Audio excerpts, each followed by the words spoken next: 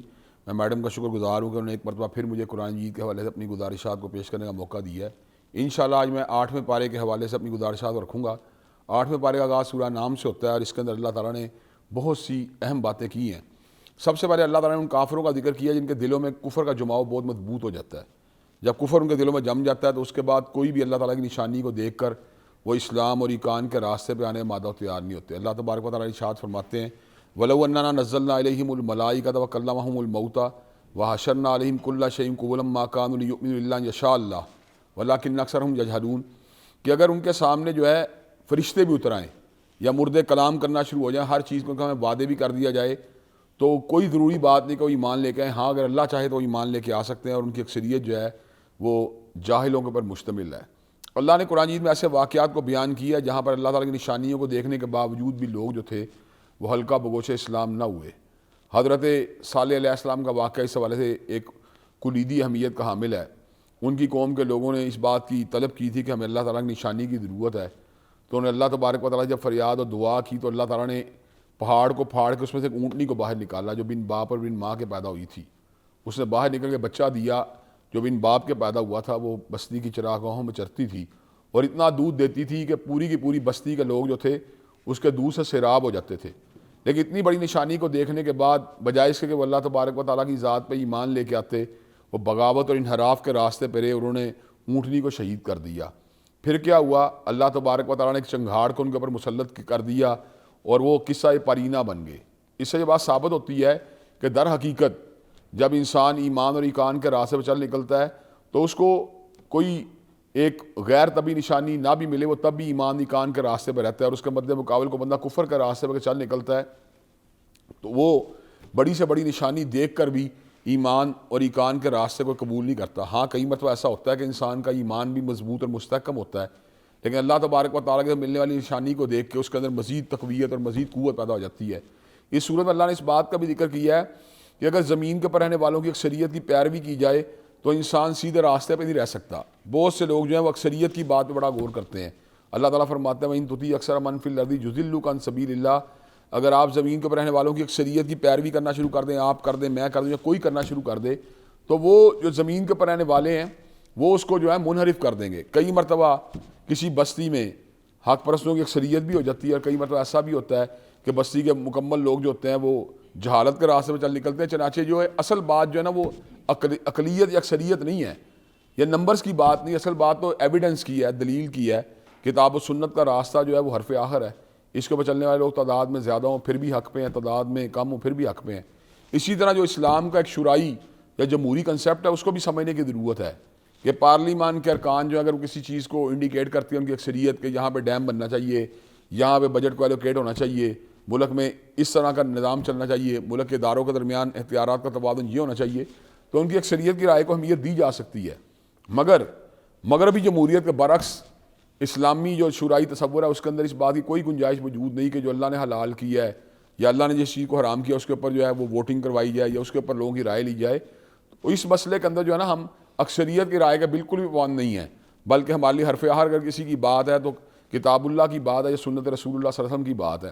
اس صورت میں اللہ تعالیٰ نے اس بات کا بھی ذکر کیا ہے کہ اللہ عالم حیث یجعل رسالتہ, کہ اللہ تبارک و تعالیٰ کو پتہ ہے کہ اس کا رسول کس کو ہونا چاہیے اور اس کی وحی کس کے اوپر آنی چاہیے. بعض لوگ نبی کریم صلی اللہ علیہ وسلم کے اوپر آنے والی وحی کی وجہ سے جو تھے وہ ایک حسد کرتے تھے, بغض رکھتے تھے, اور اس بات کے اوپر جو تھے اپنی دانش کے اندر جو تھے نا اس بات کے اوپر جو تھے وہ انحراف کا ایک راستہ اختیار کرتے تھے. اب یہود جو تھے ان کو بھی اس بات کے اوپر گلا تھا کہ نبی آخر الزمان جو علیہ اسحاق کی بجائے علیہ اسماعیل میں سے کیوں آ گئے ہیں. تو اللہ تعالیٰ نے اس بات کو بالکل واضح فرما دیا کل من کان عدوا لجبریل فإنہ نزلہ علی قلبک بإذن اللہ مصدقا لما بین یدیہ وہدی وبشریٰ للمؤمنین, کہ حضرت جبریل علیہ السلام جو اپنی طرف سے وہی لے کے نہیں آتے بلکہ وہ تو اللہ تعالیٰ کے امر کے اوپر آتے ہیں. ہر سینہ نشیمن نہیں جبریل امی کا, اللہ تعالیٰ جس پر چاہتا اپنی وحی کا نزول فرما دیتا ہے.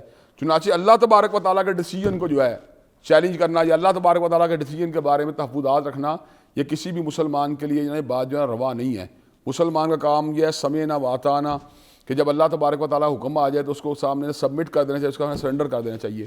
اس صورت میں اللہ تعالیٰ نے اس بات کا ذکر کیا جو معاشرے میں کئی مقامات پائی جاتی ہے، اور وہ یہ ہے کہ کئی لوگ جو ہے نا اپنی اولاد کو جو ہے نا وہ بلا سبب قتل کر ڈالتے ہیں، اور ابارشن بھی اسی کے ذیل میں بات آتی ہے۔ اللہ تعالیٰ فرماتے ہیں قد خاسر الذین قتلوا اولادہم سفہا بغیر علم، سفہا بغیر علم، کہ وہ لوگ جو ہیں وہ ان کا مقدر گھاٹا ہوا کہ جنہوں نے اپنی اولاد کو جو ہے نا بغیر وجہ کے جو ہے نا وہ قتل کر ڈالا۔ اب اس کو قتل کرنے کی دو بنیادی وجوہات ہوا کرتی تھی، ایک تو یہ تھا بھوک کے خوف سے ان کو قتل کر ڈالنا، حالانکہ رزق کا مالک تو اللہ ہے، وَمَا مِن دَابَّةٍ فِي الْأَرْضِ إِلَّا عَلَى اللَّهِ رِزْقُهَا، کہ زمین کے اوپر چلنے والا کوئی چھپایا ایسا نہیں، جنگل میں دھاڑنے والا کوئی درندہ ایسا نہیں، فضائے بسیط میں اڑنے والا کوئی پرندہ ایسا نہیں، اور سمندر میں تیرنے والی کوئی مچھلی ایسی نہیں جس کا رزق اللہ کے ذمہ نہ ہو۔ جو اللہ تعالیٰ جانوروں حشرات الارض کو رزق دیتے ہیں اس کے لیے انسانوں کو رزق دینا کیا مشکل ہے۔ چنانچہ اپنی اولاد کو بھوک کے خوف سے قتل کرنا یہ بڑی نادانی کی بات ہے۔ دوسری بات یہ تھی کہ زمانہ جاہلیت میں لوگ بیٹی کی ولادت کے اوپر جو تھے وہ بڑا ایک جو تھا اس کے اندر جو تھا احساس کمتری مبتلا ہو جاتے تھے، اور اس کے اوپر جو تھا وہ سمجھتے تھے کہ ہماری اس میں توہین ہو گئی ہے، تو بیٹی کو زندہ درگور کر دیا جاتا تھا۔ تو اللہ تعالیٰ نے سورہ تکویر میں بات ارشاد فرمائی وَإِذَا الْمَوْءُودَةُ سُئِلَتْ، جب قیامت کا دن آئے گا تو زندہ درگور کی جانے والی بیٹی کے بارے میں سوال کیا جائے گا۔ تو وہ لوگ جو ہیں گھاٹا ان کا مقدر، انہوں نے اپنی اولاد کو بے وقوفی کے ساتھ بغیر علم کے قتل کر ڈالا، چاہے اس کے قتل کرنے کے پیچھے محرک جو ہے یہ ہو کہ ہم ان کو پالیں گے کیسے، چاہے یہ ہو کہ ہمارے گھر بیٹی کیوں پیدا ہوئی ہے، دونوں صورتوں میں یہ ڈیسیجن انسان کا کسی بھی طور پر درست نہیں ہے۔ اس صورت میں اللہ نے اس بات کا بھی ذکر کیا وَآتُوا حَقَّهُ يَوْمَ حَصَادِهِ، جس دن فصلوں کو کاٹا جاتا ہے اس دن جہاں پر ہم اپنے مال کو یا اپنی فصلوں کی آمدن کو اپنے گھر لے کے جاتے ہیں، اس دن اللہ تعالیٰ کے حق کو بھی ادا کرنا چاہیے۔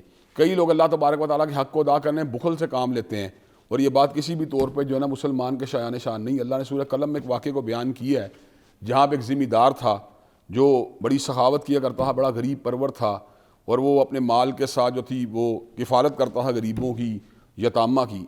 لیکن جب اس کا انتقال ہو گیا تو اس کے بچوں نے یہ بات سوچی کہ ہمارا باپ تو معاذ اللہ ایک نادان آدمی تھا، آئندہ کے بعد اب ہمارے پاس ایک موقع آیا ہے، اپرچونٹی آئی ہے کہ اب ہم اپنے پاس مال کو جمع کریں گے، امیر ہو جائیں گے، اور وہ جناب اپنی جو ہے نا ویلتھ میں اضافہ کریں گے۔ تو اس کا انہوں نے ایک سلوشن اپنے ذیل میں جو تھا اپنی دانش میں سوچا کہ جس دن فصلوں کی کٹائی کا وقت آئے گا ہم جناب خفیہ منہ اندھیرے جو ہیں وہ جائیں گے اس مقام کے اوپر جہاں پر ہمارا جو فصل ہوتی ہے، تو اس باغ کے اندر سے جو ہے نا وہ ہم اس کو کاٹ لیں گے، اپنی فصل کو کاٹ لیں گے، تاکہ جو سائلین ہیں ان کو اس بات کی خبر بھی نہ ہو اور ہم ہر چیز کو اپنے ساتھ سمیٹ کے لے جائیں۔ اب جب اس مقام کے اوپر پہنچتے ہیں جہاں پر ان کی فصل تھی، جہاں پر انہوں نے چیزوں کو اگایا ہوا تھا، تو وہ دیکھتے ہیں کہ کچھ چینجنگ آ گئی ہے، وہاں کوئی اجاڑ سا منظر دیکھنے کو ملا، ہریالی وہاں پہ نہیں تھی۔ انہوں نے کہا یار یہ کیا ہوا، کہیں ہم گمراہ تو نہیں ہو گئے، کہیں ہم مس لیڈ تو نہیں ہو گئے۔ لیکن انہوں نے جب غور کیا ان کو یاد سمجھ میں آئی کہ وہ کوئی ایسی بات نہیں تھی، بلکہ مقام تو وہی تھا لیکن ڈھانچہ بدل گیا تھا۔ تو ان کو یہ بات سمجھ میں آ گئی کہ ہمارا باپ جو تھا وہ درست راستے کے اوپر تھا، جبکہ ہم نے ایک غلط راستے کو اڈاپٹ کیا، جس کی وجہ سے آج ہم اللہ تبارک و تعالیٰ کی گرفت کا نشانہ بنے ہیں۔ اللہ نے قرآن میں اس حقیقت کو واضح کیا وَمَا أَنفَقْتُم مِّن شَيْءٍ فَهُوَ يُخْلِفُهُ وَهُوَ خَيْرُ الرَّازِقِينَ، کہ جس چیز کو اللہ تعالیٰ کے راستے میں خرچ کرتے ہیں وہ اپنا بدل لے کے آتی ہے، اور اللہ تبارک و تعالیٰ بہترین رزق دینے والے ہیں۔ يَمْحَقُ اللَّهُ الرِّبَا وَيُرْبِي الصَّدَقَاتِ، اللہ سود کا مچ مارتے ہیں اور صدقات کو بڑھاتے ہیں۔ لیکن کئی لوگ ایسے ہوتے ہیں کہ وہ اللہ تعالیٰ کے راستے میں انویسٹمنٹ کر کے یہ سوچتے ہیں شاید ہمارا مال جو ہے نا اس میں کمی واقع نہ ہو جائے۔ تو انسانوں کو اپنی سوچ کو، تھنکنگ کے زاویے کو بدلنے کی ضرورت ہے، اس لیے کہ رزق کا مالک تو اللہ تعالیٰ ہے، جو اس کے راستے میں خرچ کرے گا انشاءاللہ اللہ تبارک و تعالیٰ اس کو نوا دیں گے۔ اس صورت میں اللہ تعالیٰ نے ان 4 غذاؤں کا بھی ذکر کیا، ان 4 یعنی رزق کی اقسام کا بھی ذکر کیا ہے جن سے اوائڈ کرنا ہر مسلمان کے لیے ضروری ہے۔ اللہ تعالیٰ فرماتے ہیں قُل لَا أَجِدُ فِيمَا أُوحِيَ إِلَيَّ مُحَرَّمًا عَلَىٰ طَاعِمٍ يَطْعَمُهُ إِلَّا أَن يَكُونَ مَيْتَةً أَوْ دَمًا مَّسْفُوحًا أَوْ لَحْمَ خِنزِيرٍ فَإِنَّهُ رِجْسٌ أَوْ فِسْقٌ أُحِلَّ لِغَيْرِ اللَّهِ بِهِ، کہ جو وحی مجھ پہ آئی ہے اور میں نے اس میں 4 چیزوں کو حرام پایا ہے۔ ایک یہ ہے کہ مردار ہو، یعنی ایک جانور جس کو ذبح نہیں کیا کہ ویسے ہی مر گیا تو اس کو کھانا جو ہے نا اسلام میں جائز نہیں ہے۔ او دما مسفوحا، یا بہتا ہوا لہو جو ہے اس کو پینا جو ہے انسان کے لیے درست نہیں ہے۔ او لحم خنزیر فإنہ رجس، یا خنزیر کا گوشت کھانا کہ وہ ناپاکی ہے اس کے اندر، اس کی کوئی صورت نہیں، چاہے ذبح کیا جائے چاہے جھٹکا کیا جائے، خنزیر کا گوشت کھانا درست نہیں ہے۔ او فسقا احل لغیر اللہ بہ، یا کسی چیز کو غیر اللہ کے جب نام پہ ذبح کر دیا جاتا ہے تو اس کا کھانا بھی مسلمان کے لیے جائز نہیں ہے۔ لیکن ہم دیکھتے ہیں کہ آج کا مسلمان جو ہے وہ اس بارے میں اتنا کانشیس نہیں ہے کہ میں نے چیزوں کو حلال کھانا ہے یا حرام کھانا ہے۔ وہ جو چیز ملتی ہے اس کو جو بغیر تحقیق کے جو ہے نا اس کو کھانے میں مادہ تیار ہو جاتا ہے۔ حالانکہ اس میں بڑی احتیاط کرنے کی ضرورت ہوتی ہے۔ اللہ نے قرآن میں یہ بات کہی ہے، یا ایھا الذین آمنوا کلوا من طیبات ما رزقناکم واشکروا للہ ان کنتم ایاہ تعبدون، کہ جو اللہ نے رزق دیا پاکیزہ اس کو کھانا چاہیے، لیکن ہر طرح کے کھانے کو کھا لینا اور اس بارے میں جو کانشیس نہ ہونا، یہ یقیناً آپ کی عبادات کو یہ بات افیکٹ کرتی ہے، آپ کی دعاؤں کو یہ بات افیکٹ کرتی ہے۔ ایک بندہ اللہ کی بارگاہ میں آ کے بڑا گڑ گڑا کے دعا بھی مانگے، اگر اس کا رزق حرام کا ہے تو وہ یقیناً اس کی دعا جو ہے نا مقبول نہیں ہوگی۔ اس صورت میں اللہ تبارک و تعالیٰ نے اس بات کا بھی ذکر کیا ہے کہ اللہ تبارک و تعالیٰ جو ہیں جب اس کے لیے، اس کی رضا کے لیے کوئی نیکی کی جاتی ہے تو اللہ اس کو 10 کے ساتھ ضرب دیتے ہیں۔ اسی طرح جب ایک گناہ کیا جاتا ہے تو اللہ تعالیٰ اس کو اسی یعنی ایک یونٹ کی شکل میں جو ہے نا اس کو بائیں پلڑے میں ڈالنے کا جو ہے نا وہ ایک بن جاتی ہے اس کا کہ بائیں پلڑے میں اس کو ڈالا جائے گا۔ اب جب میدان عدل جو کہ حقیقت میں میدان احسان ہے جس میں ایک ایک نیکی 10 سے ملٹیپلائی ہوتی ہے، اس کے بعد جب دایاں پلڑا بھاری ہوگا فَأَمَّا مَنْ ثَقُلَتْ مَوَازِينُهُ فَهُوَ فِي عِيشَةٍ رَاضِيَةٍ، تو اللہ تعالیٰ اس کو جو ہے نا ہمیشہ کی خوشیاں عطا فرما دیں گے۔ وَأَمَّا مَنْ خَفَّتْ مَوَازِينُهُ فَأُمُّهُ هَاوِيَةٌ، جس کا بایاں پلڑا بھاری ہوگا وہ ہمیشہ کے لیے ناکام اور نامراد ہو جائے گا۔ تو یہ اس وقت دنیا کا دارالعمل ہے، ہمیں اس دارالعمل کے اندر جو ہے نا میکسیمم ایک نیکیوں کو جمع کرنا ہے تاکہ کل کلا یہ نیکیاں جو ہے نا ہمارے لیے، یعنی جو آخرت میں کرنسی چلنی ہے وہ نیکیوں کی کرنسی ہے، یہ جو اچھے اعمال کی کرنسی ہے، تاکہ اللہ تبارک و تعالیٰ ہم سے راضی ہو جائے، ہمیں کامیاب اور کامران کر دے۔ اللہ نے قرآن میں بعض ارشاد فرمائی ہے سورہ کہف میں، فَمَنْ كَانَ يَرْجُو لِقَاءَ رَبِّهِ فَلْيَعْمَلْ عَمَلًا صَالِحًا وَلَا يُشْرِكْ بِعِبَادَةِ رَبِّهِ أَحَدًا، جس کو اپنے پروردگار سے ملاقات کا یقین ہے اس کو چاہیے نیک اعمال کرے اور اپنے پروردگار کی عبادت میں کسی کو شریک نہ ٹھہرائے۔ جو ایسا کرے گا ظاہری بات ہے اس کے ہاتھ کچھ بھی نہیں آئے گا۔ اس صورت میں اللہ نے اس بات کا بھی ذکر کیا کہ انسان کی جملہ ایکٹیویٹیز جو ہیں وہ اللہ تعالیٰ کی رضا کے لیے ہونی چاہیے۔ قُلْ إِنَّ صَلَاتِي وَنُسُكِي وَمَحْيَايَ وَمَمَاتِي لِلَّهِ رَبِّ الْعَالَمِينَ لَا شَرِيكَ لَهُ وَبِذَلِكَ أُمِرْتُ وَأَنَا أَوَّلُ الْمُسْلِمِينَ، کہہ دیجئے بے شک میری نمازیں، بے شک میری قربانیاں، بے شک میرا جینا، بے شک میرا مرنا، سبھی کچھ اللہ رب العالمین کے لیے ہے۔ یعنی میری زندگی، اس کا ہر عمل جو ہے اس کا ایک ہی جو ہے نا فوکل پوائنٹ یہ ہونا چاہیے کہ میں نے اپنے رب کو راضی کرنا ہے، اور میری جملہ ایکٹیویٹیز جو اپنے رب کی رضا کے لیے ہونی چاہیے۔ اس کا سورہ اعراف ہے۔ سورہ اعراف کا نام اس لیے اعراف ہے کہ اللہ نے اس میں جنت اور جہنم کا ایک تیسرے مقام کا بھی ذکر کیا، اس کو اعراف کہا جاتا ہے۔ اعراف میں کون لوگ جائیں گے؟ وہ لوگ جائیں گے جن کی نیکیاں اور برائیاں برابر ہو جائیں گی۔ کچھ عرصہ اعراف میں رہنے کے بعد اللہ تبارک و تعالیٰ ان کو بھی جنت میں داخل فرما دیں گے۔ سورہ اعراف میں اللہ تبارک و تعالیٰ نے قصہ آدم و ابلیس کا بھی ذکر کیا کہ جب اللہ تعالیٰ نے حضرت آدم علیہ السلام کو پیدا کیا اور فرشتوں کو ساتھ جھکنے کا حکم دیا تو ایک جن ادادیل نامی جو تھا وہ بھی فرشتوں کی جماعت میں کثرت ریاضت کے ساتھ شامل ہو چکا تھا۔ تو اس وقت فرشتہ جھک گئے لیکن اس نے جھکنے سے انکار کر دیا اور یہ بات کہنے لگا کہ انا خیر منہ خلقتنی من نار وخلقتہ من طین، میں اس سے بہتر ہوں کہ پروردگار عالم آپ نے مجھے آگ سے پیدا کیا، اس کو مٹی سے پیدا کیا، آگ اوپر جاتی ہے مٹی نیچے آتی ہے، تو اس نے جھکنے سے انکار کر دیا۔ تو اللہ تعالیٰ نے اس کو راندہ درگاہ بنا دیا کہ میں نے جب تجھے حکم دیا تو کون ہوتا ہے اپنی رائے کو اس کے سامنے پیش کرنے والا۔ در حقیقت جہاں پہ کتاب اللہ کی بات ہو یا سنت رسول اللہ صلی اللہ علیہ وسلم کی بات ہو وہاں پہ اپنے اوپینین کو سامنے پیش کرنا کسی طور پر روا نہیں۔ مسلمان کام ہی ہوتا ہے جہاں پہ اللہ کو حکم آ جائے اپنی رائے کو اس کے سامنے سبمٹ کر دینا چاہیے، لیکن آزادیل نے چونکہ یہ کام نہیں کیا اس لیے وہ راندہ درگاہ ہو گیا۔ اب جب وہ راندہ درگاہ ہوا تو اس نے یہ بات کہی کہ اب میں آدم علیہ السلام اور ان کی نسل کو جو نا بھٹکانے کے لیے اپنا پورا ایری چوٹی کا دور لگاؤں گا، آگے سے آؤں گا، پیچھے سے آؤں گا، دائیں سے آؤں گا، بائیں سے آؤں گا، اوپر سے آؤں گا، نیچے سے آؤں گا، اور ان کی اکثریت جو ہے وہ ناشکروں میں شامل ہو جائے گی۔ تو اللہ تعالیٰ نے اس موقع پہ اس کو جواب دیا کہ تو جو چاہے کر لے، تو اور تیرے پیروکار جہنم میں جائیں گے۔ اس کے بعد اللہ تعالیٰ نے حضرت آدم علیہ السلام اور سیدہ حوا کو جو ہے جنت کا مقیم بنا دیا اور کہا جو جی چاہے کھاؤ پیو مگر اس درخت کے قریب نہیں جانا، یہ درخت جو ہے نا اس سے میں تمہیں روک رہا ہوں۔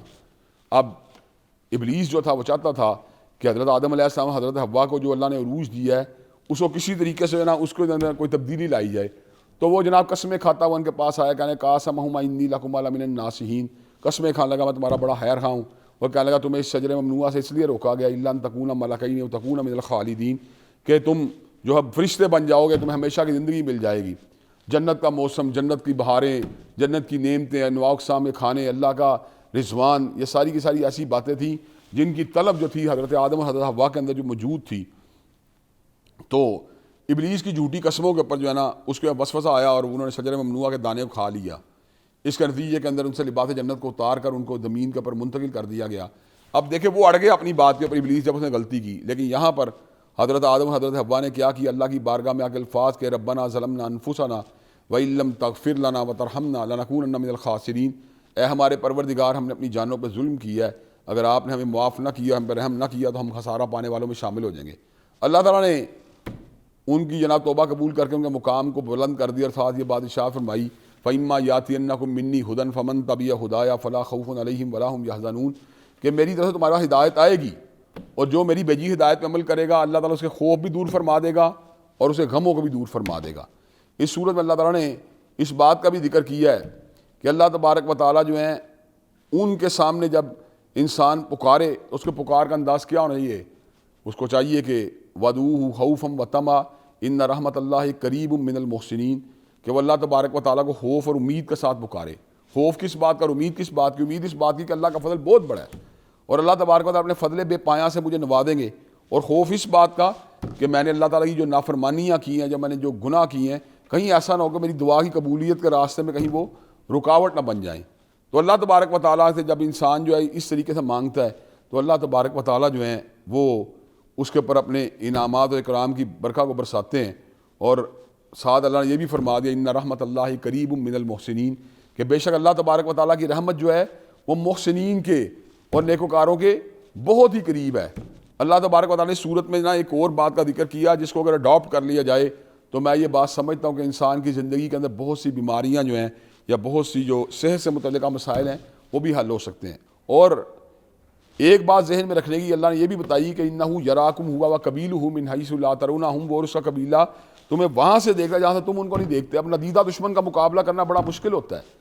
شیطان کے وار جو ہمارے وسوسے کی شکل میں، ٹیمپٹیشن کی شکل میں، شہوات کی شکل میں، امنگوں کی شکل میں اور جو ہے ڈیزائرز کی شکل میں ہمارے دل و دماغ کے اوپر حملہ آور ہوتے رہتے ہیں، لیکن وہ انسان جو اللہ تبارک و تعالیٰ کے سامنے سبمٹ کر دیتا ہے اور اس بات کو اپنے لیے ایک اپنا جو ہے ایک ٹارگٹ بنا لیتا ہے کہ میں نے نبی کریم صلی اللہ علیہ وسلم کی اتباع کرنی ہے، تو اللہ تعالیٰ اس کو جو ہے شیطان لعین کے شر سے محفوظ کر لیتے ہیں۔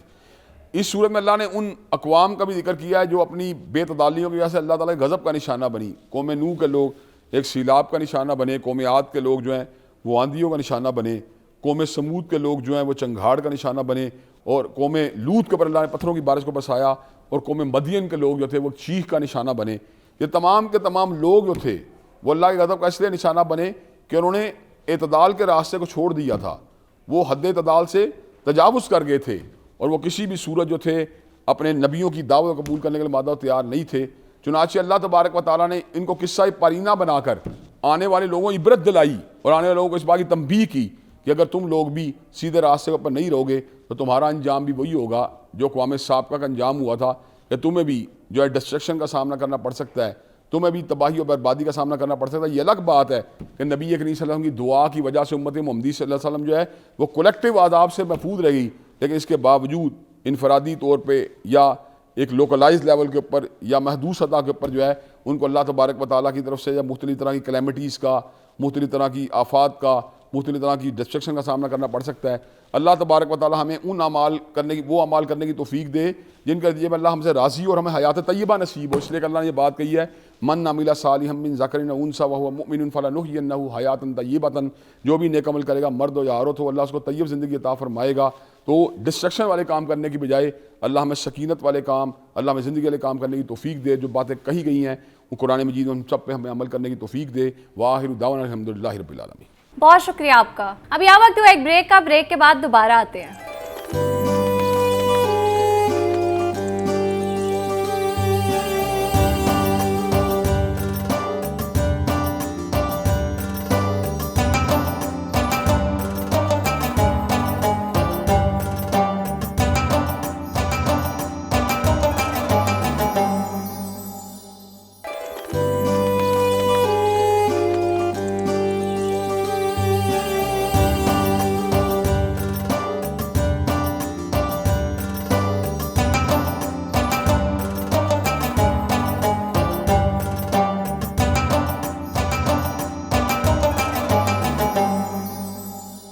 Welcome back. اب آگے بڑھتے ہیں اپنے اگلے سیگمنٹ کی جانب، اور رمضان کی یہ ساعتیں ہمیں صرف بھوک اور پیاس کا احساس نہیں دلاتی بلکہ ہمارے اندر چھپے ان زخموں کو بھی جگاتی ہیں جنہیں ہم برسوں سے چھپائے بیٹھے ہیں۔ ہم میں سے کتنے لوگ ایسے ہیں جو کسی ایک غلطی، کسی ایک گناہ یا کسی ایک فیصلے کے بوجھ تلے دبے ہوئے ہیں۔ وہ بوجھ جو بظاہر نظر نہیں آتا مگر دل کو اندر سے توڑ دیتا ہے، اور وہ ہے احساس جرم۔ یہ احساس اگر ہمیں جھنجھوڑ کر بہتر انسان بنا دے تو یہ رحمت ہے، لیکن اگر یہی احساس ہمیں مایوسی، خود سے نفرت اور نا امیدی میں دھکیل دے تو یہ عذاب بن جاتا ہے۔ رمضان امید کا مہینہ ہے، واپسی کا مہینہ ہے اور نئی شروعات کا مہینہ ہے۔ خود کو معاف کرنا کمزوری نہیں بلکہ ہمت ہے، اپنی غلطی مان لینا شکست نہیں بلکہ شعور کی علامت ہے۔ لہٰذا ماضی کی غلطیوں سے نکل کر مثبت ذہن یا سوچ کو کیسے اپنائیں تاکہ احساس جرم سے باہر نکلا جائے، آج اسی کے متعلق ہم بات کرنے والے ہیں۔ میرے ساتھ سائیکالوجسٹ موجود ہیں ڈاکٹر آمنہ علی۔ السلام علیکم، کیسی ہیں آپ؟ جی وعلیکم السلام۔ اچھا ڈاکٹر آمنہ، سب سے پہلے تو یہ بتائیں کہ احساس جرم اور احساس ندامت، ان دونوں میں کیا فرق ہے؟ بیسیکلی دیکھا جائے تو ان کو اگر ہم فیلنگز میں یا ان کو ایموشنز میں ایکسپلین کریں تو احساس ندامت تو وہ ہے جس پہ آپ کو جب آپ کوئی ایک فیلنگ سے ایک چیز سے گزرتے ہیں اس کے بعد آپ ریفلیکٹ کرتے ہیں اور آپ کے دل کے اندر، آپ کے سول میں، آپ کے ضمیر میں یہ آواز جاگتی ہے کہ میرے سے یہ چیز غلطی ہوئی ہے اور مجھے اس کے اوپر معافی مانگ لینی چاہیے یا مجھے اس کے اوپر جو ہے وہ کچھ بہتری کی طرف کوشش کرنی چاہیے۔ اچھا، جب احساس جرم ہے یہ تھوڑا ذرا سمجھ لیں کہ ایک زیادہ سنگین احساس ہے اور یہ اس وقت ڈیولپ ہوتا ہے جب آپ نے قرار واقعی کوئی ایسی چیز کی ہو جس کو آپ جرم کی لسٹ میں ڈال سکتے ہو۔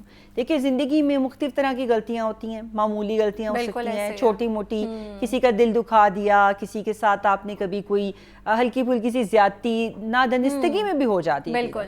لیکن جرم کا مطلب یہ ہے کہ وہ واقعی ایسا اوفینس ہوا ہے جس کو آپ رجسٹر کر سکتے ہیں ایز اے سیریس تھنگ، اور یہ بھی دنیا میں لوگ کرتے ہیں، بہت سارے لوگ مطلب پلان کر کے بھی کرتے ہیں، لیکن بعد میں جب وقت گزر جاتا ہے اور اس وقت ان کو کوئی وقتی فائدہ بھی حاصل ہو جاتا ہے یا وہ بدلہ بھی لے لیتے ہیں، لیکن جب ٹائم گزرتا ہے تو پھر جو ضمیر انسان کے اندر اللہ تعالیٰ نے ایک سول رکھی ہوئی ہے وہ کئی دفعہ حالات اور واقعات کے بعد یہ بتاتی ہے کہ یہ ایکٹ ٹھیک نہیں تھا، یہ مجھے نہیں کرنا چاہیے تھا۔ تو وہ جو پھر ایک احساس جرم پیدا ہوتا ہے کہ جب پتہ ہوتا ہے کہ واقعی میں اس وقت بہت ہی زیادہ میں نے یہ کرمنل ایکٹ کیا ہے، تو وہ فیلنگ آنا جو ہے وہ آپ کا احساس جرم ہے۔ لیکن دونوں کو دیکھا جائے تو ایک ہے تو سیلف ریفلیکشن، آپ کی انر سیلف کی آواز ہے۔ ہاں، ان کی انٹینسٹی کو ہم تھوڑا سا ڈیفرینشیٹ کرتے ہیں، ندامت ہلکی پھلکی چیز کے لیے سمجھتے ہیں اور جرم کا احساس واقعی کسی بڑی غلطی کے کرنے کے بعد ہے، بٹ دونوں تھوڑا بہت ملتے جلتے ہیں۔ بالکل ایسی۔ اچھا، یہ جو ہیلدی گلٹ اور ٹاکسک گلٹ ہے یہ کیا ہے؟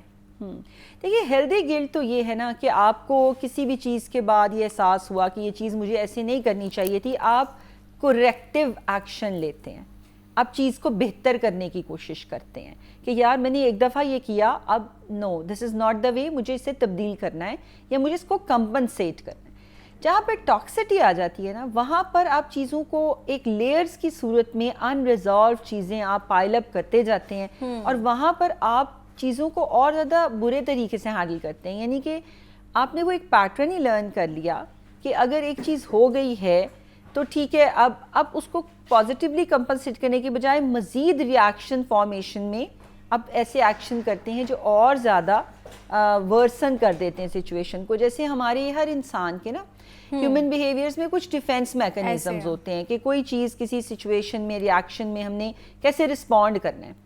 کچھ ڈیفینس میکانزمز پازیٹیو ہوتے ہیں، کچھ نیگیٹیو ہوتے ہیں۔ تو بیسیکلی جہاں پر ہم لوگ کچھ نیگیٹیو ڈیفینس میکانزمز یوز کر رہے ہوتے ہیں نا وہاں پر ہم کہتے ہیں کہ یہ ٹاکسک گلٹ میں انسان جو ہے وہ چلا جاتا ہے اور یہ بہت ساری پرابلمس کو، بہت سارے مینٹل ہیلتھ ایشوز کو لیڈ کرتا ہے۔ صرف انگزائٹی اور ڈپریشن کے علاوہ جو شیم اینڈ گلٹ ہے نا یہ اٹ سیلف بہت سارے سیریس مینٹل ہیلتھ پرابلمس کو لیڈ کرتا ہے، جس کے اندر ہم اگر بات کریں کلینکل سائیکالوجی میں obsessive compulsive disorder جو ہے اس کا جو سٹارٹ ہے وہ بیسیکلی آپ کے اندر prolonged shame and guilt کی فیلنگ جو ہے is one of the component other than the genetic and long term اگر آپ اس میں رہتے ہیں۔ اسی طرح اور بہت سارے ایسے ذہنی بڑے بڑے مسائل ہیں جن میں ہم لوگ بیک گراؤنڈ پہ دیکھتے ہیں کہ یہ چیزیں جو ہیں وہ پائی جاتی ہیں۔ تو ان کو ریزالو کرنا، ان کانفلکٹس کو ان کو ریموو کرنا اپنی زندگی سے ڈفرینٹ ٹیکنیکس کو یوز کرتے ہوئے یہ بہت ضروری ہے۔ اچھا، اکثر نا ڈاکٹر آمنہ کوئی چیز ہم سے اگر 2 سال پہلے ہوگی ہے، 4 سال پہلے ہوگی ہے تو ہمیں گلٹ ہے اس پہ، ٹھیک ہے ہو گیا، انسان ہے، غلطیاں تو ہو جاتی ہیں، لیکن ہم ایک دم سے نا بہت زیادہ جو گلٹ ہے اس کی وجہ سے ڈپریشن میں چلے جاتے ہیں۔ تو بتائیں ایسا کیوں ہوتا ہے کہ کوئی چیز اگر ہم سے 4 سال پہلے ہوئی ہے، میں ابھی بھی اگر سوچوں فار ایگزامپل تو وہ ایک دم سے میں شیم اور گلٹ میں چلی جاتی ہوں، تو ایسا کیوں ہوتا ہے اور اس کو اوور کم کیسے کریں؟ کسی شاعر نے کہا ہے نا یاد ماضی عذاب ہے یا رب چھین لے مجھ سے حافظہ میرا. تو نیسیسری فارگیٹفلنس تو اللہ تعالیٰ نے برین میں انسان کے ایز اے میکنزم رکھی ہے کہ آپ چیزیں فراموش کر دیتے ہیں ٹائم کے ساتھ. جیسے اب آپ کو اور مجھے اپنی زندگی میں بہت کم ڈیٹیل کے ساتھ چیزیں یاد ہوں گی جب ہم 3 سال کے تھے، 5 سال کے تھے یا 10 سال کے تھے. میجر چیزیں تو ہمیں یاد رہ جاتی ہیں، لیکن جو چھوٹی چھوٹی چیزیں ہوتی ہیں نا وہ ہم بھول جاتے ہیں. اسی طرح اگر آپ کے ایڈلٹ ہوڈ میں آپ کو کوئی چیز 4 سال بعد اس احساس کے ساتھ آ رہی ہے کہ آپ اس کے ساتھ پریشان ہو رہے ہیں، شیم میں جا رہے ہیں، گلٹ میں جا رہے ہیں، it means it was a major event in your life. اور جو ہمارے لائف کے کوئی بھی میجر ایونٹ ہیں وہ ضروری نہیں کہ وہ میرے لیے بھی میجر ایونٹ ہوتا ہے یا آپ کے لیے بھی میجر ایونٹ ہوتا ہے، وہ ہر بندے کے لیے ڈفرینٹ ہو سکتا ہے. اچھا ڈاکٹر آمنہ، اکثر ہمارے دماغ میں یہ چیزیں آتی ہیں I am not good enough, میں اچھا انسان نہیں ہوں، میں اچھی انسان نہیں ہوں. تو بتائیں کس نفسیاتی مسئلے کی طرف اشارہ کرتی ہیں؟ جی یہ بڑا اچھا پوائنٹ آپ نے پوچھا ہے. بیسیکلی یہ ہماری سیلف اسٹیم سے لنکڈ ایموشنز ہیں جو ہم محسوس کرتے ہیں. اور سیلف اسٹیم یا سیلف ورتھ کا لو ہونا بہت سارے پرابلمس کو جو ہے وہ ریز کرتا ہے.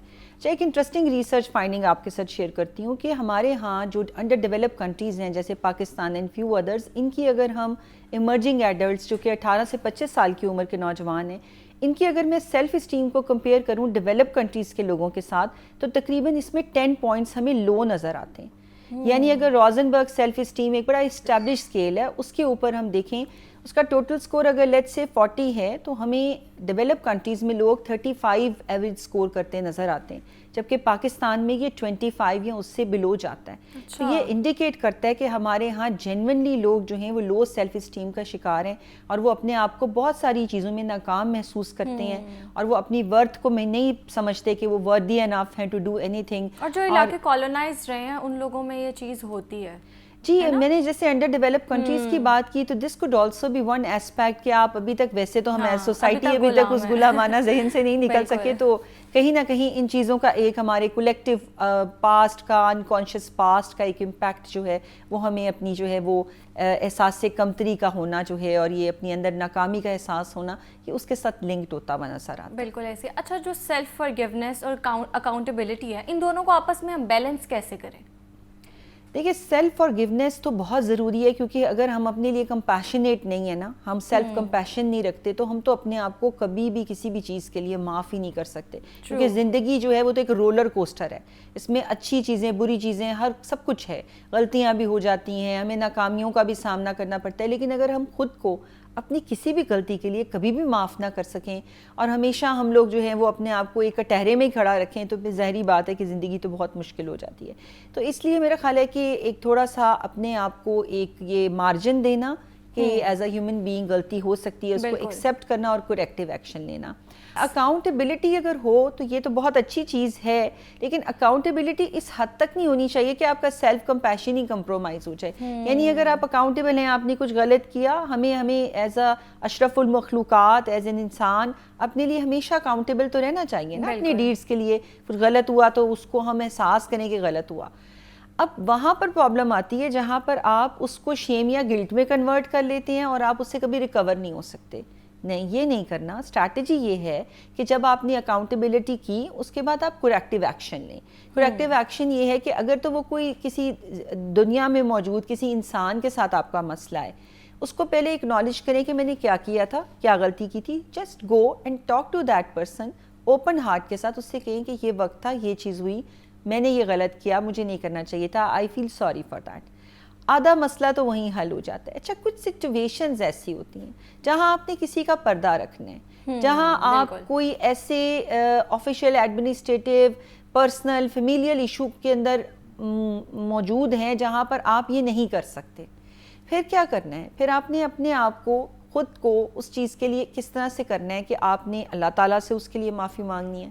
آپ نے اپنے دل کو یہ سمجھانا ہے کہ اس وقت میں نے یہ کیا، میں نے اس سے یہ سیکھا کہ ایسے حالات میں آئندہ اگر کبھی یہ صورتحال آئے تو میں کیا کروں گا. تو اپنے آپ کو اسٹریٹجائز کرنا ہے کہ فیوچر میں آپ دوبارہ وہ گلٹ یا شیم اس طرح کے موقع پہ یہ کریج ہو کہ آپ یہ کام نہ کر سکیں. اور پھر اگر یہ آپ کے اندر سسٹین رہتی ہیں چیزیں تو میں ایز اے سائیکالوجسٹ, کیونکہ میرے پاس بہت لوگ آتے ہیں جو شیم اور گلٹ کے ساتھ وہ کبھی خوش بھی نہیں ہوتے اپنی زندگی میں, انہیں کوئی سیلف پلیجر بھی فیل نہیں ہوتا, ہاں موو آن نہیں کر پاتے, یعنی کہیں کہتے ہیں کہ خوشی ملی تو کئی درد مجھ سے روٹھ گئے, دعا کرو کہ میں پھر سے اداس ہو جاؤں. یعنی آپ خوشی کے موقع پہ بھی خوش نہیں ہوتے کیونکہ وہ گلٹ اندر سٹے کر رہا ہوتا ہے. اس کے لیے مجھے لگتا ہے جو ہماری پازیٹیو کوپنگ اور ہیلدی چیزیں ہیں نا وہ ان جنرل ان کو سپورٹ کرتی ہیں, کیونکہ ہمارا جو پری فرنٹل کارٹیکس ہے نا جو ہماری مورل ریزننگ کو ڈیل کرتا ہے وہ اینکشیس ہوتا ہے شیم اینڈ گلٹ میں. بالکل. تو اس کو سبسیڈائز کرنے کے لیے واک کرنا, ایکسرسائز کرنا, قرآن سننا یا کوئی میوزک سننا یا کوئی ایسی ریمیڈیز جو آپ کے مائنڈ کو ایز آؤٹ کریں. بیسٹ ہے کہ اگر کوئی انٹینس گلٹ یا شیم میں ہے فار اینی ریزن, ہمارے پاس ایسے لوگ ہوتے ہیں جو بہت چھوٹے چھوٹے مسائل زندگی میں برے کام کچھ ایسا بھی کر چکے ہوتے ہیں جس سے وہ توبہ کر لیتے ہیں بعد میں یا سوچتے ہیں کہ نہیں کرنا چاہیے تھا. فری رائٹنگ کریں, جرنل رائٹنگ کریں, اپنی تھاٹس لکھیں. بلیو می یہ اپنے اندر سے یہ شیم اور گلٹ نکالنے کے لیے جرنلنگ سے اچھا کوئی طریقہ نہیں ہے, کیونکہ ہم یہ ریکمینڈ کرتے ہیں کہ آپ جب اس کو صفحے کے اوپر لے کر آؤ گے نا, لکھو گے اس کو, تو وہ آپ کے اندر سے ڈیٹاکس ہوگا. ٹھیک ہے, جو آپ کے اندر ایک لیئرز آف ٹراما ہے نا وہ باہر آئیں گی. بالکل. تو ڈاکٹر آمینہ میرا ایک انالیسس ہے سوسائٹی کو لے کے کہ جب ہم سے کوئی چیز ہو جائے, کچھ بری چیز ہو جائے, کچھ برا کہہ دیں, کچھ برا کر دیں, تو ہم فوراً اپنی انٹینشن پہ اپنے آپ کو جج کرتے ہیں کہ میری تو انٹینشن ایسی نہیں تھی. لیکن اگر کوئی سامنے بندہ ہے اس سے کچھ غلط ہو جائے, ہم اس کو اس کے ایکشن کے بیس پہ جج کرتے ہیں.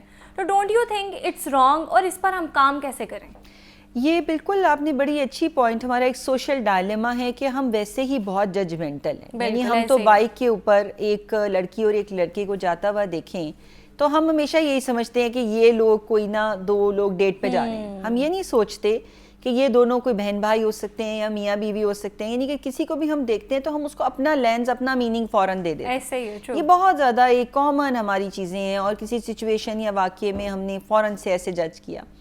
دوسری بات جو آپ نے کہی کہ انٹینشن کی, جی دیکھیں اللہ تعالیٰ انٹینٹ کو کتنا ویلیو کرتے ہیں کہ وہ کہتے ہیں کہ اگر آپ نے کوئی نیک کام کیا یا اس کا ارادہ کیا تو آپ کو ثواب ملے گا, لیکن برے کام پہ آپ کو صرف کام کرنے کے اوپر گناہ ملے گا, نیت پہ نہیں ملے گا. یعنی وہ کتنا کائنڈ ہے اللہ تعالیٰ, لیکن ہم لوگوں کی نیت بھی جج کر لیتے ہیں, ہم اس کو بھی نہیں فارگیو کرتے یا ایک مطلب اس کو ایک لیوریج نہیں دیتے.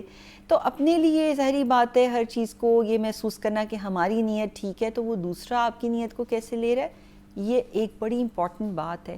تو ہمیں سوسائٹی میں ایک سیلف رسپیکٹ کے ساتھ ساتھ رسپیکٹ ٹو ادرز بھی ہونی چاہیے. جیسے ہم سیلف کمپیشن کی بات کریں, کمپیشن ٹورڈز ادرز بھی ہونا چاہیے فار آل لیونگ بینگس, جانوروں کے لیے, پودوں کے لیے, انسانوں کے لیے, سوسائٹیز کے لیے, معاشرے کے لیے, دوسروں کے ریلیجن کے لیے, سب چیزوں کے لیے ہمارے اندر ایک کمپیشن ہونا چاہیے فار ایوری تھنگ اراؤنڈ اس. تو ہمیں اگر ہم یہ چیز لے آئیں کہ ہمیں بھی لوگ اسی لینس سے جج کر سکتے ہیں تو ہم بھی لوگوں کو جج نہ کریں, تو کیا ہی پیاری خوبصورت ہماری یہ دنیا بن جائے. تو یہ کانسٹنٹ یہ میسج دینا کہ ہمیں کائنڈنیس رکھنی ہے, اور ایک وہ ایک سلوگن ہے محبت فاتح عالم. تو مجھے لگتا ہے کہ دنیا کی ہر چیز پازیٹیوٹی سے اور محبت سے جیتی جا سکتی ہے. تو لوگوں کو مارجن دیں, اسپیس دیں, رشتوں کو اسپیس دیں, اپنے کو ورکرز کو اسپیس دیں, یعنی کہ ان کو نا اپنا انسان کو انسان ہونے کی اسپیس دیں, بیسکلی ایسے ہی ہے. اچھا ڈاکٹر آمینہ یہ بتائیں کہ اگر کوئی انسان خود سے نفرت کرنے لگ جائے, اس سے کوئی غلطی ہو گئی ہے, اس کے بعد وہ اس سے نکل ہی نہ پائے, موو آن ہی نہ کر پائے, تو پہلا سٹیپ کیا ہونا چاہیے؟ آپ صرف غلطی کی بات کریے, یہاں پر ہماری جو ینگ جنریشن ہے, ہماری جو جین زی ہے, اس کی بہت بڑی تعداد بڑی ہی سیلف ہیٹریڈ کے ساتھ ہو رہی ہے وداؤٹ اینی ریزن. کیونکہ وہ ریزنز جو ہیں وہ یہ نہیں ہے کہ وہ کبھی ناکام ہوئے, وہ محسوس کرتے ہیں کہ وہ ناکام ہیں کچھ لوگ اس میں سے, لیکن سیلف ہیٹریڈ از الاٹ, اور اس کی بہت بہت ساری سائیکولوجیکل اور سم ٹائمز ہمیں اور بھی ریزنز ملتی ہیں, لیکن میں اب صرف اپنے ہی سبجیکٹ ایریا پہ فوکس کروں گی. تو سیلف ہیٹریڈ کے لیے آئی تھنک سب سے پہلی چیز تو یہ ہے کہ آئیڈینٹیفائی کرنا اس کا کور ریزن کیا ہے, کیونکہ ہر انسان سیلف ہیٹریڈ میں ایک وجہ سے نہیں جاتا. کچھ لوگ جو ہیں وہ پرسیو ہی نہیں کر رہے ہوتے اپنی طرف آنے والی نرچرنس کو یا اپنی طرف آنے والی محبت کو, اور وہ اپنے ہی وہ ایک سالس میں اپنے ہی شالو پن میں رہ رہے ہوتے ہیں. ان کو پیرنٹس کی طرف سے بھی وارمتھ نہیں فیل ہو رہی ہوتی, ان کو اپنے پیئر گروپ کی طرف سے بھی نہیں فیل ہوتی, کسی ایک چھوٹی سی چیز سے بھی کبھی. دیکھیں جیسے ہماری لائف ہے, ہم انسان ہیں, کمپٹیٹیو ورلڈ ہے, ڈیجیکشن فیس کرنی پڑ سکتی ہے. لیٹس سے کہ جو بچے ارلی لائف میں کوئی چھوٹی سی ڈیجیکشن فیس کرتے ہیں نا, کلاس روم لیول پہ, کسی ایگزام میں, کسی ریلیشن شپ میں, کسی دوست کے ساتھ, وہ اپنے اندر یہ بٹھا لیتے ہیں کہ اس کی وجہ وہ خود ہیں, اور پھر وہ بڑا کرتے رہتے ہیں اس ایک اپنی سیلف ہیٹریڈ کے پودے کو پانی دیتے دیتے. اور یقین کریں اس کے اوپر اگر آپ ایون تھراپیز بھی دیتے ہیں, سیشنز بھی دیتے ہیں سیلف لو کے, سیلف کمپیشن کے, it takes years to go. تو میں یہاں یہ کہنا چاہوں گی کہ جو سب سے پہلا کام ہے نا, وہ یہ کہ جو لوگ بہت آئسولیٹڈ رہتے ہیں, اتنا زیادہ شیئر نہیں کرتے, اپنی فیملی کے ساتھ کنیکٹڈ نہیں ہوتے, وہاں نا پیرنٹس کو تھوڑا سا نا اس چیز کو ارلی ایئرس سے دیکھنا چاہیے. ہم لوگ کہتے ہیں کہ بچے بڑے ہو رہے ہیں, اب یہ میٹرک او لیولز میں چلے گئے ہیں, لیولز میں ان کی اپنی لائف ہے. نہیں, آپ کو ان کو اپنے ساتھ انگیج کرنا ہے, ان کی باتیں سننی ہیں, ان کی پرسنل لائف میں کیا چل رہا ہے, ان کی اسٹڈیز میں, ان کے دوستوں میں, ان کی اسپورٹس میں, ان سے بیٹھیں, بات کریں, ان سے جانیں, کیونکہ اسی کے دوران آپ کو کہیں نہ کہیں وہ تار ملے گی جو کہ نا ڈسکنیکٹ ہوئی ہے, اور آپ اس کو پکڑ لیں گے. لیکن اگر آپ اس کو نہیں پکڑتے تو اوور دا ایئرز وہ پوری وائرنگ خراب کر دے گی. بالکل ایسے ٹھیک ہے, جو ہماری ہیومن برین کی اور مائنڈ کی اور سائیکی کی پوری وائرنگ ہے نا, وہ پوری کی پوری خراب ہو جائے گی. اور پھر ہم لوگ جاتے ہیں سیشنز کی طرف, جو یہ سائیکیٹرک ہیلپ کے لیے جانا.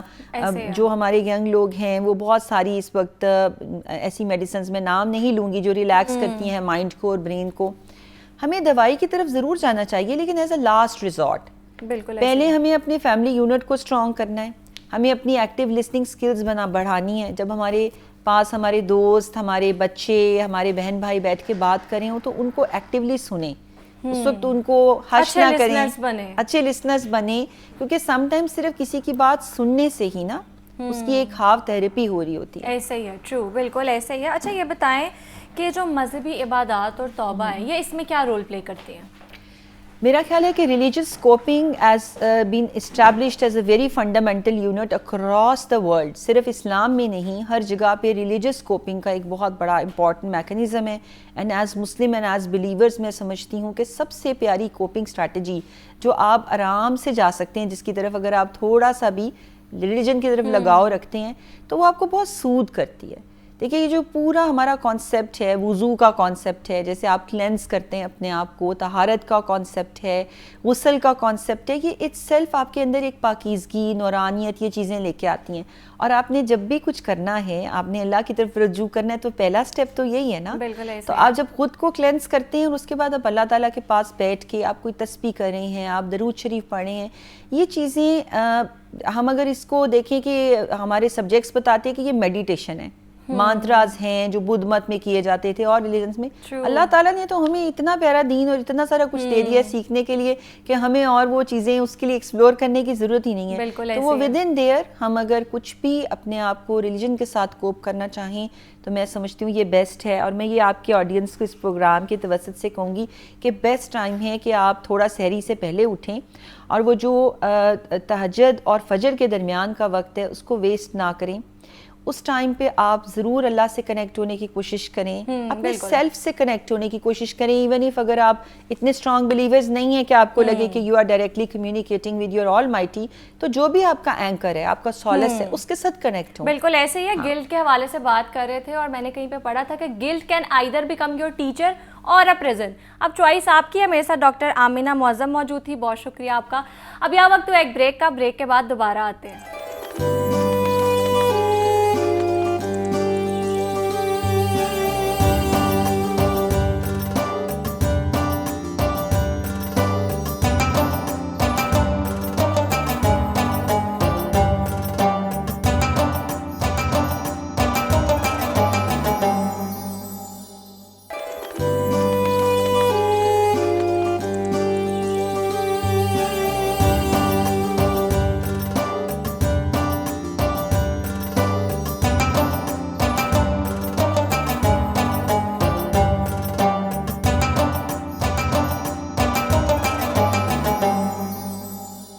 اب آگے بڑھتے ہیں اپنے اگلے سیگمنٹ کی جانب.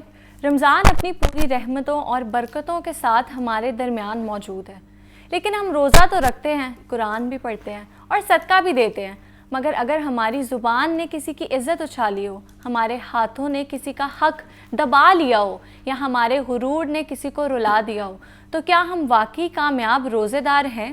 کیونکہ اسلام ہمیں سکھاتا ہے کہ حقوق اللہ کے ساتھ حقوق العباد بھی اتنے ہی اہم ہیں۔ حدیث ہمیں خبردار کرتی ہیں کہ قیامت کے دن کچھ لوگ نیکیوں کا انبار لے کر آئیں گے، مگر حقوق العباد کی ادائیگی نہ ہونے کے باعث وہ خالی ہاتھ رہ جائیں گے۔ رمضان صرف سجدوں کا نام نہیں، ٹوٹے دل جوڑنے کا نام بھی ہے۔ یہ مہینہ ہمیں جھکنا سکھاتا ہے، صرف اللہ کے سامنے نہیں بلکہ اس بندے کے سامنے بھی جسے ہم نے تکلیف دی۔ لہٰذا عبادت کے ساتھ اخلاق کو بھی سنوارے، کیونکہ دل توڑ کر کی گئی عبادت قبولیت کا دروازہ کبھی نہیں کھولتی۔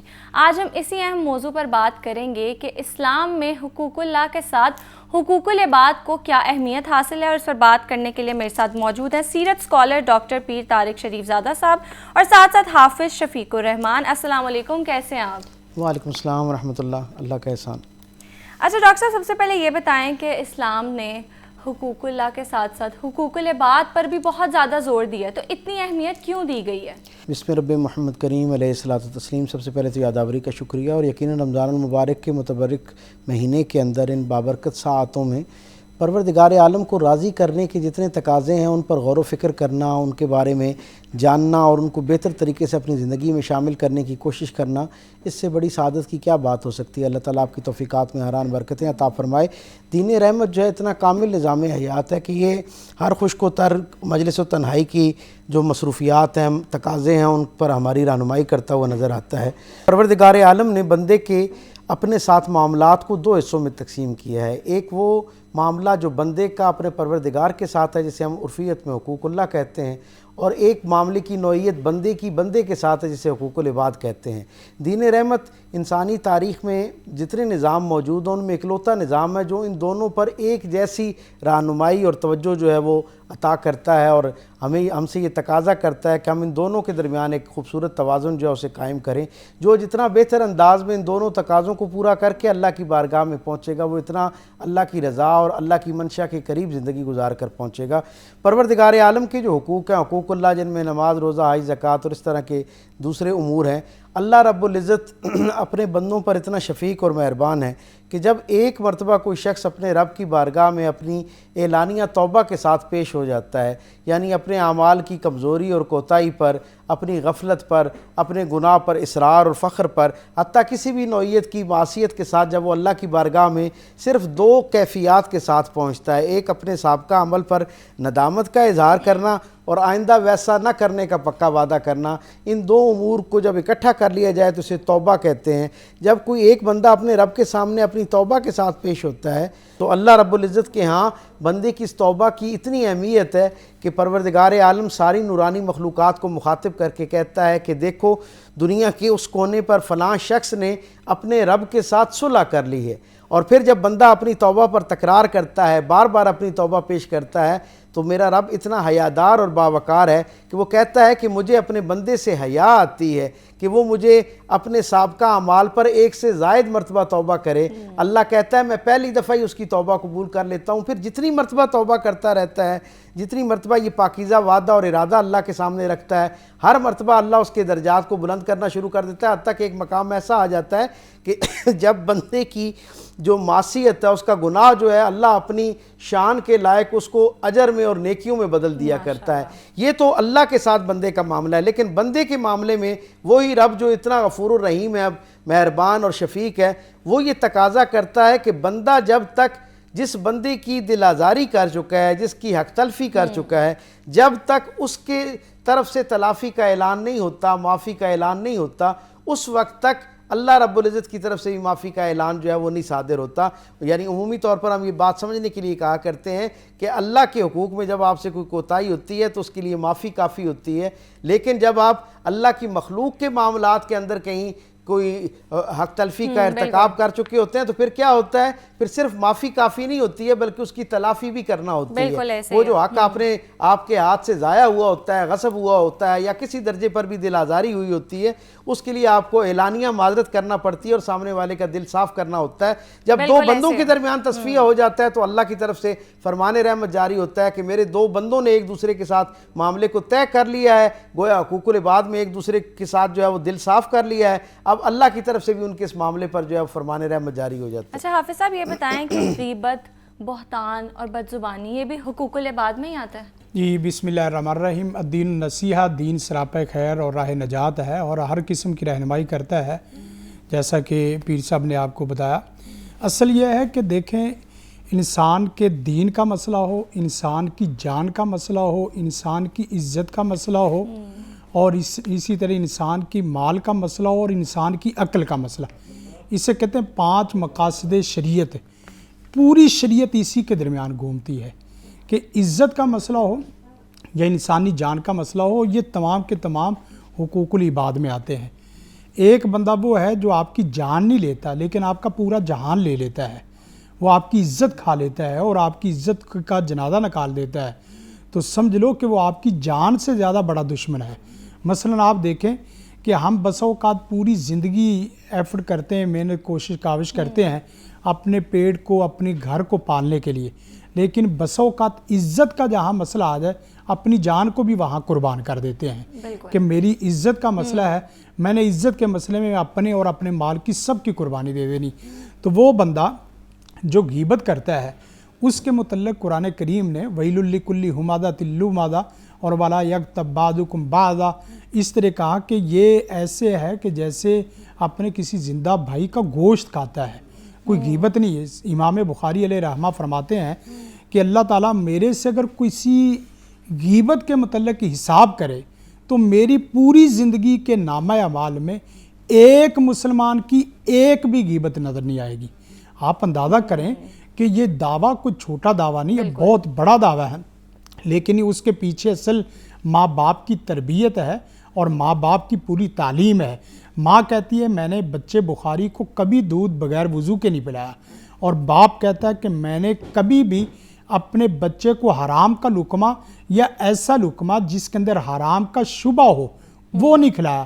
جب آپ حرام سے بچیں گے اور مائیں دودھ بھی باوضو پلائیں گی تو بچہ یہ دعویٰ کرنے کا مستحق ہوتا ہے اور دعویٰ کر سکتا ہے کہ میرے منہ سے کسی مسلمان کی غیبت نہیں۔ یہ غیبت تو بہت دور کی بات ہے۔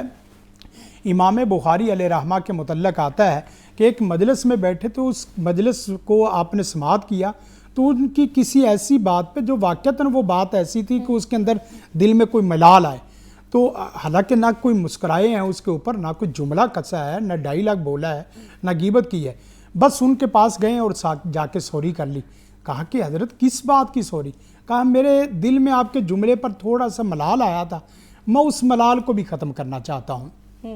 جب مسلمان اپنی زبان کو اس طریقے سے رکھے گا، ما یلفظ من قول الا لدیہ رقیب عتید، کسی آدمی کو قرآن کریم کی یہ آیت سمجھ آ جائے کہ قول تو دور کی بات، آپ کا سانس بھی جو نکلتا ہے اللہ وہ بھی لکھ لیتا ہے، تو آپ اپنے لفظوں کے اوپر پہرا دو کہ یہ الفاظ صرف زمینی طور پہ نہیں بلکہ آسمانی طور پہ پورے ریکارڈ ہو رہے ہیں، اور آپ کو ہر چیز فَمَن يَعْمَلْ مِثْقَالَ ذَرَّةٍ خَيْرًا يَرَهُ وَمَن يَعْمَلْ مِثْقَالَ ذَرَّةٍ شَرًّا يَرَهُ۔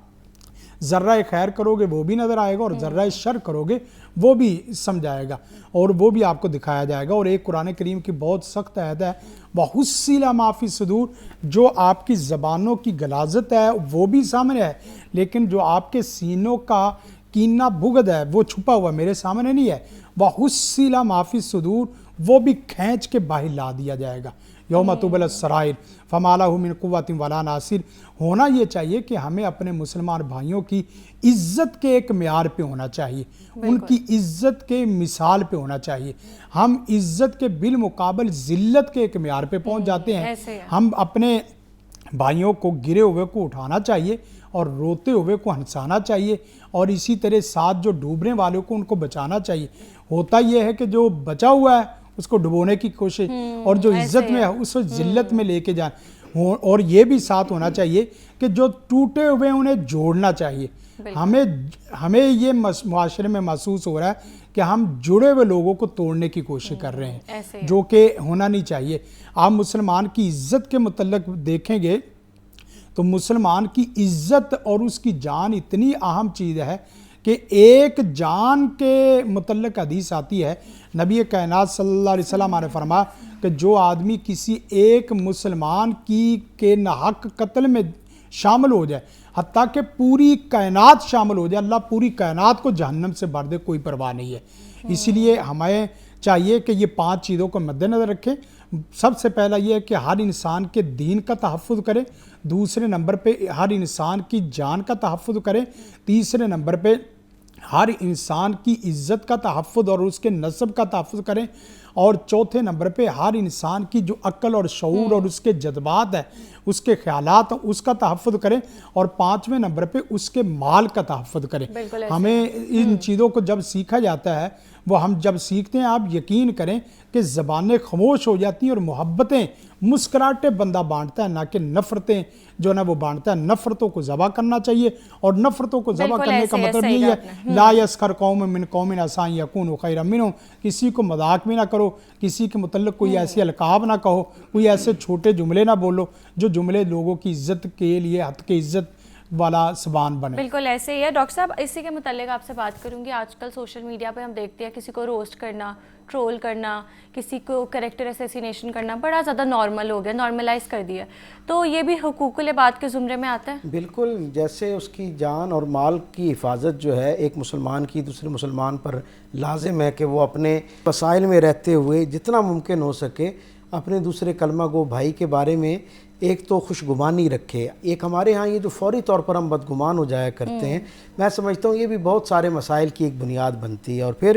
اس بدگمانی کو جب ہم پالتے رہتے ہیں، مجھے بڑا ایک عجیب حیرت ہوتی ہے۔ ہمارا اپنا بھائی جو ایک ماں اور ایک باپ سے ہمارے ساتھ، جس نے 50 برس ایک دسترخوان پہ ہمارے ساتھ کھا کے زندگی گزاری ہوتی ہے، جس کے روز و شب سے ہم واقف ہوتے ہیں، اس کے بارے میں ایک اجنبی ہمیں چلتے ہوئے راستے میں، ایئرپورٹ پر، گاڑی میں، جہاز میں، کسی جگہ تذکرتاً اس کا کوئی عیب بیان کرتا ہے تو ہم وہ اپنے 50 برس کے ذاتی مشاہدے کو ترک کر دیتے ہیں، اور اسے ایک اجنبی کی ہوئی ایک بدگمانی جو ہے اسے اس طرح پال لیتے ہیں کہ ہمارے اور اس کے درمیان، اپنے سگے بھائی کے درمیان ایک میل آنا شروع ہو جاتا ہے۔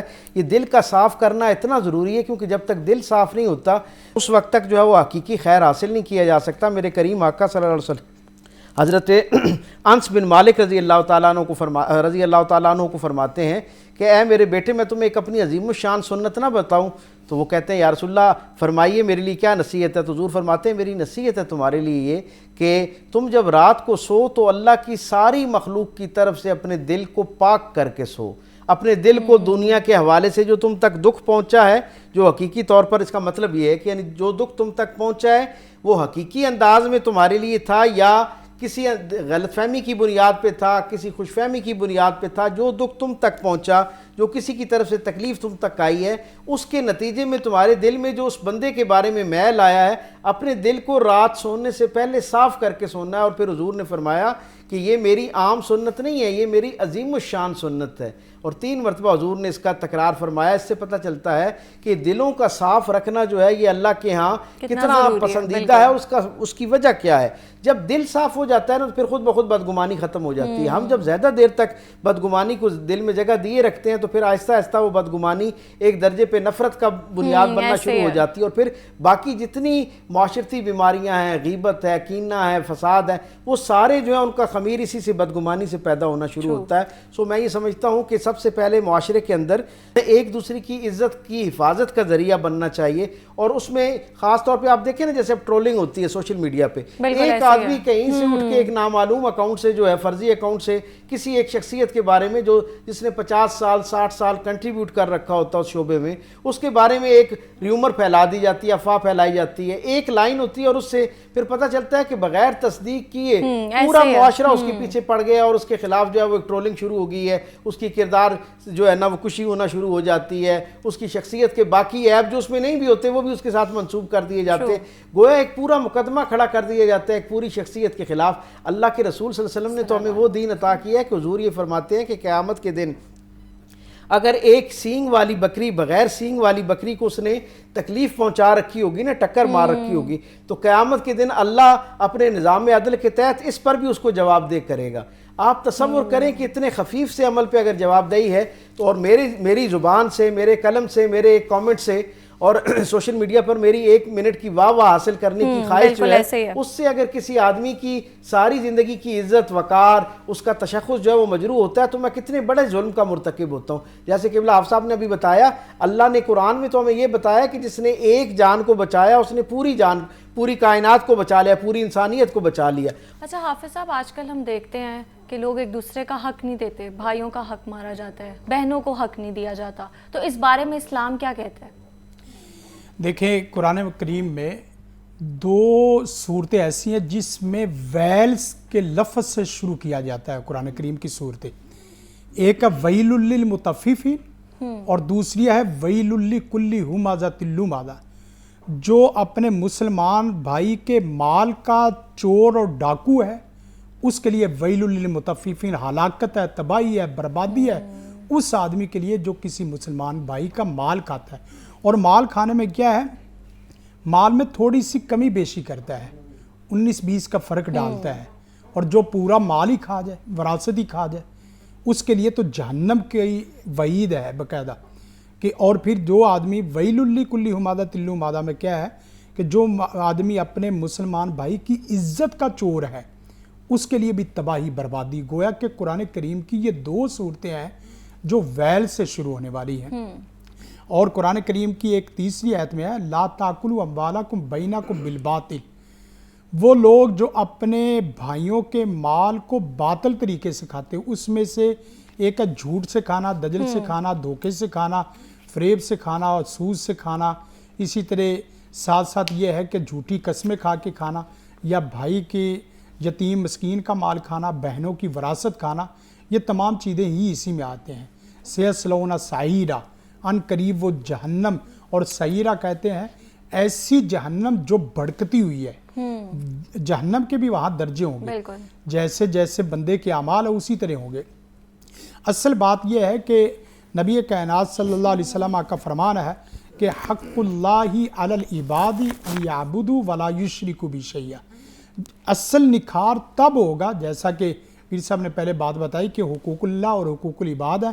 میں سمجھتا ہوں جسے حقوق اللہ کا فہم نہیں ہے اس سے حقوق العباد کا فہم حاصل ہو ہی نہیں سکتا.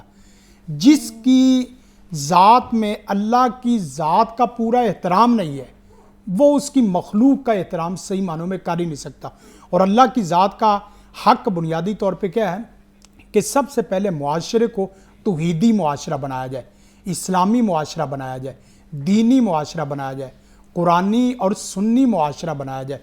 جس وقت ہم اللہ کی توحید میں شرک کرتے ہیں, اللہ کی ذات اور اس کی حدودات وغیرہ میں زیادتی کرتے ہیں, اللہ نے جو احکام دیے ہیں اس کی پامالی کرتے ہیں, اللہ کی تعلیمات قرآن و سنت کے بالمقابل دیگر چیزوں کو زیادہ ترجیح دیتے ہیں, تو سمجھ لیں کہ آپ حقوق اللہ میں زیادتی کر رہے ہیں. اور پھر جو آدمی اس طرح زیادتی کرتا ہے تو پھر وہ بندہ اپنے لسٹ فرسٹ اتنی کھول لیتا ہے, ایک سجدہ کرتا ہے اور اللہ کے سامنے اتنا پرچہ رکھ دیتا ہے کہ یا اللہ یہ میں نے نماز پڑھی ہے نا, یہ سارے کام اور میرے حقوق بالکل ایسے ہی ہے, حقوق اپنے فرائض بھی پورے کریں اور اپنے حقوق کا بالکل ایسے ہی ہے. حقوق العباد کے بارے میں بات ہو رہی تھی کہ اس کی اہمیت کیا ہے اور قرآن و حدیث اس حوالے سے ہمیں کیا بتاتی ہے. میرے ساتھ ڈاکٹر طارق شریف زادہ صاحب موجود تھے اور ساتھ ساتھ حافظ شفیق الرحمان. بہت شکریہ آپ دونوں کا.